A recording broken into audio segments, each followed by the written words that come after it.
जय माता दी। प्रिय भक्तजनों, आज श्रवण करेंगे अगरला स्तोत्र।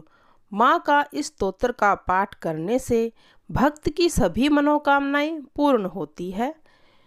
जो इस विश्व की आधीश्वरी, जगत को धारण करने वाली, संसार का पालन और संहार करने वाली तथा तेज स्वरूपा भगवान विष्णु की अनुपम शक्ति है, उन्हीं भगवती निंद्रा देवी की भगवान ब्रह्मा जी स्तुति करने लगे थे। ब्रह्मा जी ने कहा था, देवी तुम ही स्वधा स्वधा तुम्हारी वष्टकार हो, स्वर भी तुम्हारे ही स्वरूप हैं, तुम ही जीवन दायिनी सुधा हो। नित्य अक्षर प्रणव में आकार उकार मकार इन तीन मात्राओं के रूप में तुम ही में स्थित है तथा इन तीन मात्राओं के अतिरिक्त जो बिंदु रूपा नित्य अर्ध मात्रा है, जिसके विशेष रूप से उच्चारण नहीं किया जा सकता, वह भी देवी तुम ही हो। तुम ही संध्या सावित्री तथा परम जननी हो देवी। तुम ही इस विश्व ब्रह्मांड को धारण करती हो, तुमसे ही इस जगत की सृष्टि होती है, तुम ही से इसका पालन होता है और तुम ही कल्प के अंत में सबको अपना ग्रास बना लेती हो। जगन्मयी देवी, इस जगत की उत्पत्ति के समय तुम सृष्टि स्वरूपा, पालन काल में स्थिति स्वरूपा हो और कल्प के अंत के समय में संहार रूप धारण भी करने वाली हो। तुम ही महाविद्या, महामाया, महामेधा, महास्मृति, महारूपा और महादेवी और महाअसुरी हो। तुम ही तीनों गुणों को उत्पन्न करने वाली सबकी प्रकृति हो। भयंकर काल रात्रि, महारात्रि और मोहारात्रि भी तुम ही हो। तुम ही श्री, तुम ही ईश्वरी, तुम ही ह्रीम, तुम ही शंकर, तुम ही बोध स्वरूपा बुद्धि हो। लज्जा, पुष्टि, तुष्टि, शांति और क्षमा भी तुम ही हो। तुम खड्ग धारणी, शूल धारणी, घोर स्वरूपा तथा गद, चक्र, शंख और धनुष भी तुम ही हो। तुम भूषंडी और परिधि, ये तुम्हारे ही अस्त्र हैं। तुम सौम्य और शोभ्यांतर हो।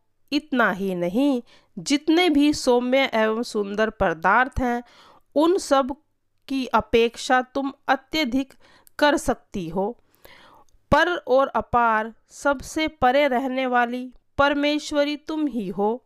हे स्वरूपे देवी, कहीं भी सत असत रूप जो भी वस्तुएं हैं, उन्हीं में ही तुम्हारी शक्ति है और वो तुम ही हो। ऐसी अवस्थाओं में तुम्हारी स्तुति क्या हो सकती है।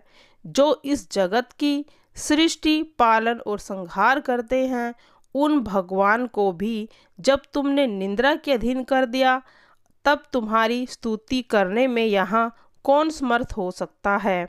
मुझको, भगवान शंकर को तथा भगवान विष्णु को भी तुमने ही शरीर धारण कराया है, अतः तुम्हारी स्तुति करने की शक्ति किस में है। हे देवी, तुम तो अपने इन उदार प्रभावों के से प्रशंसित हो। ये जो दोनों दुर्गस असुर मधु और कटम्ब, इनको मोह में डाल दो और हे जगदीश्वरी, तुम विष्णु को शीघ्र ही जगा दो। साथ ही भीतर इन दोनों महाअसुरों को मार डालने की भी उत्पत्ति करो। श्री मार्कंडेय जी बोले, कहा कि जयंती, मंगला, काली, भद्रकाली, कपालिनी, दुर्गा, शिवा, दात्री, स्वाहा, सवधा आदि देवियों को मैं नमस्कार करता हूँ। समस्त प्राणियों के दुखों को दूर करने वाली देवी, आपकी जय हो। काल रात्रि, आपकी जय हो। मधु, कैटम आदि दैत्यों का विनाशकारिणी, तुम्हारी जय हो। शुंभ निशुंभ का वध करने वाली, उनका संहार करने वाली, हे पापनाशिके चंडिका, आपकी जय हो। उन्हें रूप यश दो और काम क्रोध आदि शत्रुओं का नाश करो। अपने भक्तों को विद्वान, कीर्तिमान तथा लक्ष्मीवान बनाओ और उन्हें जय यश और बल दो, उन शत्रुओं का नाश करो। श्री मार्कंडेय जी ऋषि बोले, मैं उन भगवान शंकर जो को भी नमस्कार करता हूँ जिनके 3 नेत्र हैं, शरीर अपार ज्ञान का भंडार है और जो मोक्ष की प्राप्ति के साधन हैं, और चंद्रमा जिनके मस्तक पर सुशोभित है। इस स्तोत्र का पाठ करके सर्व सिद्धि प्राप्त हो जाती हैं, और जो इस स्तोत्र का पाठ करके सप्तशती के पाठ मात्र से स्तुति करते हैं, उन्हें देवी जी ही सिद्ध हो जाती हैं। उन मनुष्य को अपने कार्य सिद्धि के पीछे किसी अन्य साधना की आवश्यकता नहीं पड़ती। बिना जप के ही वह उनके सारे कार्य सिद्ध हो जाते हैं। तब उस शंका को दूर करने के लिए भगवान शिव ने कहा था कि यह सब सिद्धियां देने वाला शुभ स्तोत्र है। इसके बाद भगवान शिव ने उस चंडिका स्तोत्र को गुप्त कर दिया था। अतः मनुष्य में इस स्तोत्र के पाठ के द्वारा प्राप्त होने वाले पुण्य कभी समाप्त नहीं होते। जो मनुष्य कृष्ण पक्ष की चतुर्दशी के दिन माँ भगवती का इस पाठ का श्रवण करता है, वह सदा सदा के लिए ही कष्टों से दूर हो जाता है।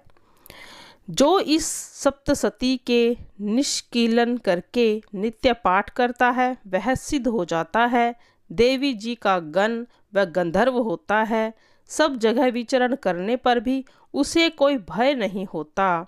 इसके कारण इस कल्याणवान स्तोत्र का जप सदा करते रहना चाहिए।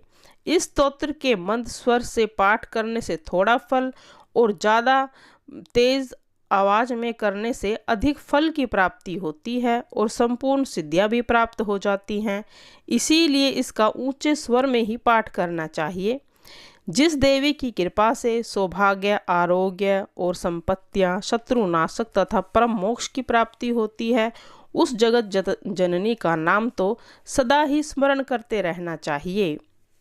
तब ऋषि ने कहा, हे राजन, भगवती नंदा नाम वाली जो नंद से उत्पन्न होगी, उसकी भक्ति पूर्वक स्तुति पूजा करने से तीनों लोकों को वश में कर लेता है। आभूषणों से सुशोभित अनेक अंगों की कांति कनक के समान उत्पन्न है। वह मैंने रक्तदंतिका नाम से जिस देवी का वर्णन किया है, उनके संपूर्ण भयानक स्वरूप को कहता हूँ, सुनो। रक्त वस्त्र, रक्तवर्ण, रक्त अंग, रक्तमयी आभूषणों से सुशोभित, रक्त आयुक्त, रक्त नेत्र और रक्त केश वाली आदि भयंकर रक्त एवं तीक्ष्ण नख वाली रक्तासन पर स्थित रक्त दंत वाली देवी भक्तों के वश में उसी प्रकार रहती है जैसे साध्वी स्त्री पति के वश में रहती है, और वह देवी पृथ्वी के समान है। वे देवी रक्त चामुंडा और योगेश्वरी के नाम से भी विख्यात है, और वे स्थावर जंगम रूप संपूर्ण जगत में व्याप्त रहती है। अनेक सुंदर रसों वाली, शुभदा, तृष्णा, मृत्यु और वृद्धावस्था को दूर करने वाली, शाख समूह तथा चमकते हुए धनुष को धारण करती है। हे परमेश्वरी, शाकांबरी, शाताक्षी और दुर्गा भी कही गई है। वे ही विशोका, दुष्ट दमनी, उमा, गौरी, सती, चंडी, कालिका और विपत्तियों का नाश करने वाली पार्वती भी हैं। जो मनुष्य शाकांबरी का ध्यान कर जब पूजन, स्तुति और नमस्कार करता है, वह शीघ्र ही अन्न पान अमृतमय फल पाता है। वे ही एक वीरा, कालरात्रि, कामदा नाम से कही जाती है। भ्रामरी देवी की कांति विचित्र मतलब अनेक रंग वाली है। वे अपने तेज मंडल के कारण दुर्सु दिखाई देती हैं। उनका अंग राग भी अनेक रंग का होता है। हे राजन, यह परम चरित्र गुप्त है, इसको किसी से कहना नहीं चाहिए। दिव्य मूर्तियों का आख्यान मनोवांछित फल को देने वाला है। अतः पूर्ण प्रयत्न करके तुम निरंतर देवी की आराधना में लगे रहो, और सप्तशती के मंत्रों को पढ़ने मात्र से ही प्राणी सभी दुखों से दूर हो जाते हैं। हे राजन, मैंने अत्यंत गुप्त से गुप्त देवी का ध्यान तुमसे सुना है। विधि पूर्वक यह ध्यान करके इच्छा अनुसार फल की प्राप्ति कर सकते हो तथा संपूर्ण संसार देवीयमान हो सकता है। अब करते हैं अगरला स्तोत्र का पाठ। ओम जयंती मंगलारूप जय काली कल्याणी माँ, जय कपालिनी दुर्गा स्वाहा शिवा दात्री सौध क्षमा, जय चामुंडे जय जीवों को पीड़ा हरने वाली माँ, नमस्कार हे काल रात्रि सर्वत्र विचरने वाली माँ, मधु कैटम्ब नाशनी नमस्ते विधि करदायनी माँ जय हो। देवी रूप दो यश दो जस दो द्वेषों का संहार करो, महिषासुर विनाशनी सुखदा नमस्कार स्वीकार करो। देवी रूप दो जय दो यश दो द्वेषों का संहार करो, रक्त बीज और चामुंडा का वध करने वाली तुम हो। देवी स्वरूप दो ये जय दो यश दो द्वेषों को तुम दूर करो, स्वास्थ्य सहज शोभाय परम सुख का अनंत विस्तार करो। देवी तुम यश दो रूप दो द्वेषों का दूर करो, रहे न बैरी और विरोधी मुझ में बल का संचार करो। देवी कल्याण दो जय दो यश दो द्वेषों को तुम दूर करो, जगदम्बा तुम कल्याणों को तुम दूर करो। ध्यान करूँ मैं लक्ष्मी माँ का कमलासन पर रही विराजा, मुख प्रसन्न है उन देवी का महिषासुर का विनाश किया। धारण किए है उस देवी ने गदा बाण और अक्षमाला, वर्ज पद्म धनुष कुंडिका दंड शक्ति और खड्ग ढाल फरसा घंटा शंख चक्र मधुपात्र पास और शूल महान।